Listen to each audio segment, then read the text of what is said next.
Hello, my little tea leaves. Okay, I know it's been a while, but I haven't been well. Actually, I just had a lumbar puncture, so if I say ow, it's because my back hurts. So yeah. Took them 2 hours to get blood out of me as well, because my veins do not want to cooperate, but I will tell you that story maybe another time. That's not why I'm here today. Okay, so I have told you about my grandfather in a previous story. You know, the one who I thought he was possibly cheating on my grandmother, but it was actually Gillian, not Gillian. And Gillian is not a girl's name, just for a refresher. It is a delicious chocolate bar. Okay, my grandfather is awesome. And today I'm going to tell you why. Okay, so the first reason is he does not believe in pandas. He believes, sincerely I think, I don't think he's joking, but he might be, and if he is joking, then he's kept this joke up for a fair few years, that, pandas are too cute to be real, and that they look like a person in a suit. So he believes that pandas are people dressed up in suits to get people to go to zoos. So that's an interesting conspiracy theory. Think about that one. And let me know what you think. Are pandas real, or are pandas people dressed up in suits to get people to visit zoos? Have you ever seen a panda in the wild? My grandfather says he's never seen a panda in the wild. Not without like a television camera or anything on it. So if there's a television camera on it, there could very well have been someone helping the person being filmed by that television camera into their panda suit. As for what I believe, I don't really know. He puts up a very convincing argument. Okay.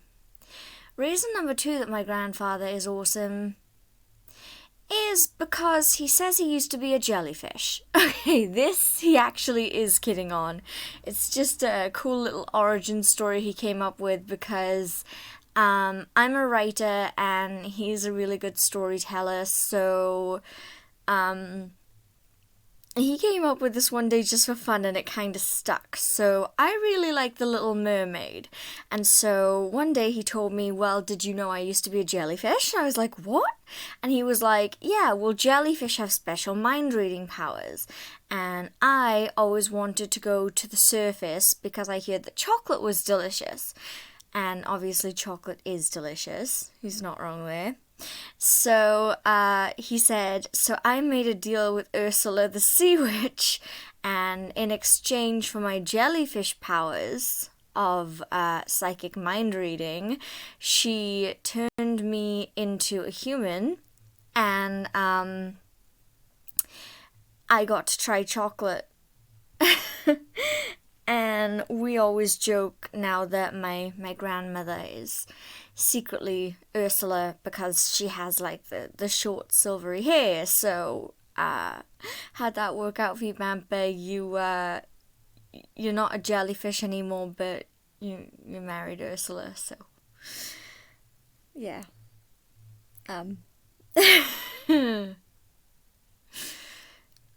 He likes to spontaneously burst into song. We both love Les Mis, so yeah, there's a lot of random singing in our house.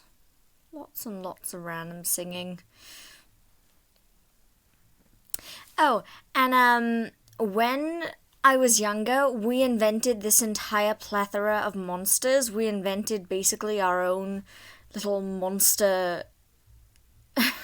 I'm not even sure what to call it, but they had really weird names, right? And there was this one guy called Peter Patter who lived in the walls, and he had an entire family. They all started with Pauls. There was Paul, Pauline, Patrick, right? And he would go... And this meant that one of them was nearby, right? But they had really weird names like Smogan Bogan and Oh My God. And Smogan Bogan, funny story, we went to the Bougainvilleas, however you pronounce it, Bougainvilleas? I don't know, hotel in Spain when I was 7. We made up this really intricate story about how it was owned by Smogan Bogan and how we had to fight him in order to save all the people of the Bougainvillez Hotel. Let's see. What else did we have? The ooh thing? Oh my god. Yeah, no. Oh my god, it was a monster. So yeah, we would make up stories about these monsters, obviously, that only me and Bampa could see. So that was very fun. Bampa's the one who actually got me into writing and storytelling and all of that. Like, he would read me Roald Dahl books, and he would put on voices for all the different characters. So, yeah. I'm sure I will think of more reasons why my grandfather is awesome. I mean, 2 Christmases ago, he decided to do an impromptu performance of Stars from Les Mis, in which, okay, you know, Jabber is like singing on a big balcony thing. My grandfather just decided to hop on a chair, right, and sing Stars on a chair with all the hand movements and everything. My grandmother was terrified he was going to fall off. Me, I was totally into it because I knew he wasn't going to fall off. And my grandfather was just like, stars in your multitudes. And he was totally into it. And I was just like, yes! Like, yes. Just yes. Well, that, ladies and gentlemen, is my grandfather. I will tell you more about my weird family some other time. But, that's Bampa. If I think of more stories about his amazing strangeness, I will let you know. In the meantime, I am Talking Teapot, and I am out.